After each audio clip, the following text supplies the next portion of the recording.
Um, Moving on from Chelsea, another team in the mud, Manchester United, absolutely destroyed at the weekend by Brighton. Good opening 20 minutes from us, but then De Zerbi made some great changes. They were excellent, Brighton. There's no doubt about it. I want to take nothing away from them. Big problems still at Manchester United with scoring goals, really. And then just, again, old habits die hard for me. 10 years of watching this. People falling out of shape, not working hard. Calamity, really. Sitting 13th in the league. Disastrous start for Ten Hag. Again, same question really that I put out for Chelsea about Man United. Where does the blame lie here? I want to throw it out to the panel first before I have my say. Okay, here's the thing. Because I've been discussing this with a few people over the weekend. So, was Ten Hag brought in to give United a footballing identity similar to Ajax? And did all of that hinge on Frankie de Jong? Because here's how I view it, and maybe you guys can break it down. Because I think the idea was, wow, look at how Ajax are playing, amazing brand of football, and we all fell in love with just how well, just the way they play football, specifically when they got to that UCL semi. And then he comes in, and then obviously for that to happen, Frank de Jong was very important in terms of how the midfield works and people playing off of Frank de Jong. That didn't happen. So you would have thought that, okay, get the next best thing. But for some reason, I think Ten Hag was like, okay, because I'm not going to get Frank de Jong, I will just try to create a system that best works for this team. Play on the front foot, use Bruno Fernandes, get the ball to Rashford, and then boom. All that matters is just winning. And now it's just because how Brighton were playing is how I think United wanted Ten Hag to make United look. Where, okay, these guys are, it's a passing game, pass and move, and there's great amazing chemistry. So the idea is this, what does Ten Hag want to do? Do you just want to be like, whatever system it is, best system for the players I have here, or no, I want a specific system and play a specific way that was how I played at Ajax and with Brighton for me to now go forth? Because my thing is, okay, Mason Mount, where does that come from? Because I'm not sure whether Mason Mount fits in his idea. Because what was shocking about that game was, it's one thing to get beat, but it was the manner in which they got beat and just how badly Brighton outplayed Man United. So what I've been discussing with United fans over the weekend is this a Glazer issue in terms of the structure, how the recruitment is working, and Ten Hag doesn't really have a proper director of football because his talent idea integrates? Because he had Mark Overmars and Van der Sar recruit players for him at Ajax. So is it a recruitment thing, or is it a Ten Hag management tactical thing? It's a great question. As a Man United fan, let me answer that because I want to be fair on this. So I do think it's multi-layered. However, a lot of this is on the way we're playing football at the moment is on Ten Hag. I can't buy into this. I understand where you're coming from. We play better football with De Jong. Yeah. But again, Brighton have got... Look at the way Brighton do things. Look at the way they move the ball. And maybe some of the players that played yesterday, everyone's going to want to buy them in 18 months. Who knows? But they play nice football no matter who steps into that team. They rested the likes of Billy Gilmore and Evan Ferguson, and they still played their brand of football. Ten Hag at the weekend decided, because Anthony's out, because Sancho's out, to go to a 4-4-2 diamond. Now, maybe they've been working on that in training for a while, but it didn't appear to be that way to me because the players after that first 20 minutes, when De Zerbi made changes, looked lost. And that's why we were caught out of position on goals. There's an element of work rate in there as well, but that's on the manager. And I blame the manager for making that change as an example. I think last year we knew what he was trying to do. It was almost, we're going to try and improve the football slightly, but we still need to win. So that was a bit of a mixture of what he would like to do and what United had the ability to do. So far, and I know it's only 5 games in, I think that he's got his recruitment wrong. Now, I like the players that he was looking at in the summer. No, Terry. He's got a recruitment wrong. When I called out Ten Hag's ID. Okay, but that's not what I'm talking about. It's not the talent ID. I don't think, again, so that's what I'm about to say. So you're going at the talent ID. I think we've signed some really good football players. However, this is the thing with hindsight. Something Mark Goldbridge said that I think's true. People have acted like I've called him out today, but I think he's right. I think Onana is a very good goalkeeper. But we're trying to play out now more from the back. but we haven't still gone and got those Frankie de Jong-esque players that can maybe do that for us. So it's like he's trying to implement more of that style that he wants to bring in, but maybe the recruitment hasn't been good enough because we're now in this mixture of players that can do it and players that can't, and we're being caught out. And again, I'm still going to put some of that onto the manager. It's about getting your recruitment correct and in the right order. So I think that plays a part in this as well. So I do think it's multi-layered. The tactics have been poor. The in-game management has been poor at times. And looking at it now, you've got, I mean, people are blaming Onana for us conceding these goals, and I don't really put it down. There's been a couple of shots that maybe he could have saved, and people are acting like if De Gea was here, he would have saved them.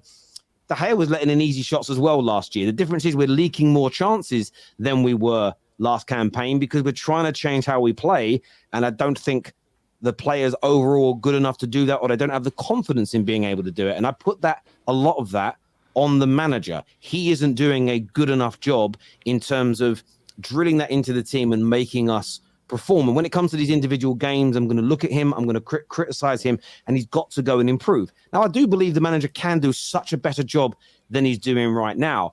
But I believe what's happening to him is what happened to a lot of our previous managers. The pressure of being the Man United manager is getting to him. And some of his decisions are strange.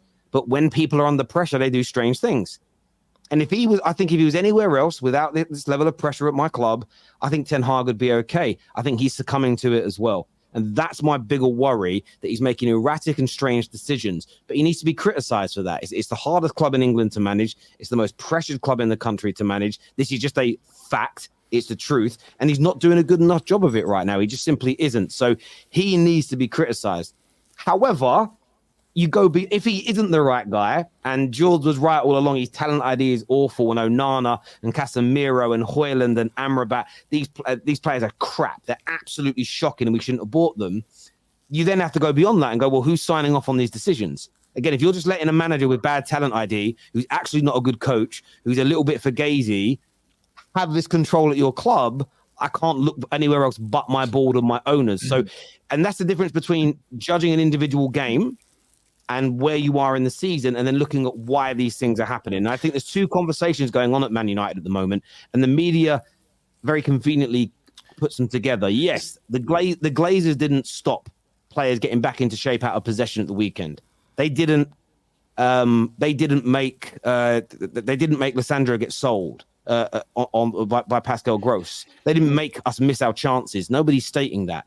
But if everybody's claims that the manager isn't good enough, the talent ID is bad, the project is broken, is all right, the people that hired those individuals are to blame for where we are again. And I think people like to conflate that when it comes to Man United, but then you can't blame your owners for what's going on. That's a strange one for me, because if everything you say is right, George, then the owners are to blame by default. It's not that though, Terry. I can see what you're doing now. Is now that you're trying to like, yeah, you're right, but ultimately I'm right because I've always said Glazers out. And look, I hear you. It's always going to fall back on the owners, and anything that goes wrong in a football club, it's always going to fall back to the people that run the football club.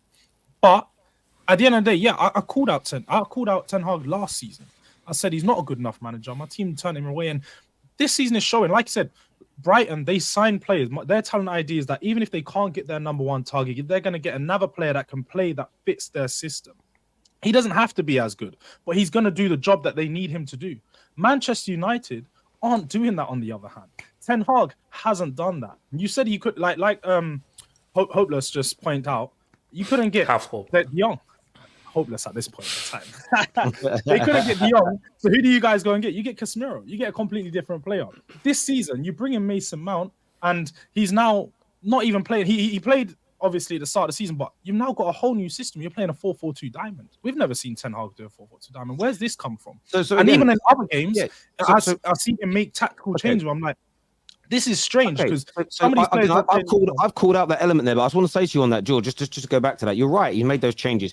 Again, I'm not going to blame any of this on Mount, who's played 2 games and got injured, because the irony is in the first 2 games when we look poor, it was blamed on Mount. We haven't really improved overly since then. So again, Mount isn't the issue here.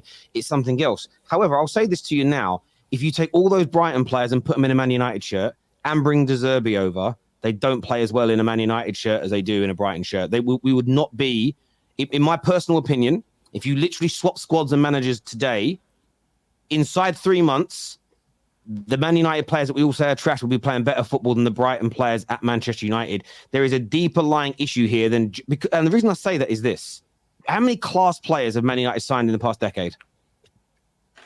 Many. Tons. Many. Top managers have been here. And this is where it goes beyond just sack the manager. And this is what listen, you could be right, but every time we go through this as a fan base, we just get rid of a few players and bring in better ones, and get rid of the manager and bring in a better one, we will improve. And that has never happened in a decade. So for me, I will criticize the manager on the mistakes that he is making. But what I can't buy into is if we just get rid of this guy, we are going to improve as a football team. Because there's the fundamental difference is this: how well you're run is the underlying factor here. De Zerbi's doing well at Brighton because he's a brilliant manager. But Brighton are also, in my opinion, pound for pound, the best run club in England. I don't think anybody over the last 20 years have been run better than them for the period of time they have. You walk into a club that is harmonious and together. City is run impeccably well. Arsenal, since Josh Kroenke got involved properly in 2021, the way they've been run has been impeccable. You look at Chelsea, this isn't even a Todd Bowley issue. Roman Abramovich and his team weren't running the club well from like the mid-teenies, from 2015-16. The ball started being dropped. Look where they are now as an example. Liverpool under Klopp when he was winning everything. It was the man who was massively accountable for making you that good. Tom, just give me his name. Michael Edwards. He joined the club in 2011. What Klopp inherited was a situation that was building towards where they're at. Now, it doesn't take anything away from the managers. They still have to coach the teams. But you can't, and this is the problem that Man United fans are facing here. I hear what you're saying about Ten Hag, and I can get on board with it. But the way it gets framed is if you get rid of him and say he's crap, you will be a better team. I don't believe that. No. I believe if Pep takes over Man United with this squad right now, we'll become a better footballing side. No doubt, he's the greatest manager of his generation, maybe the greatest ever.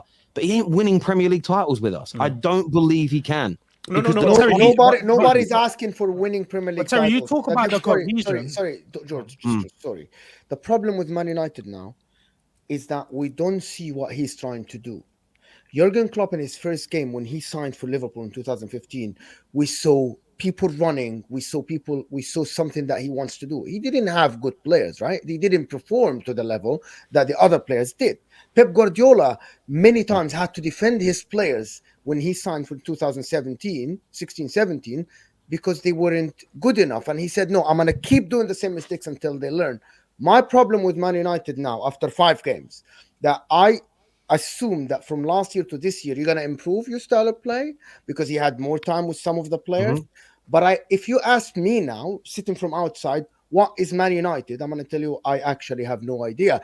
Even Pochettino, Terry, we saw from preseason, he changed the way Chelsea play football.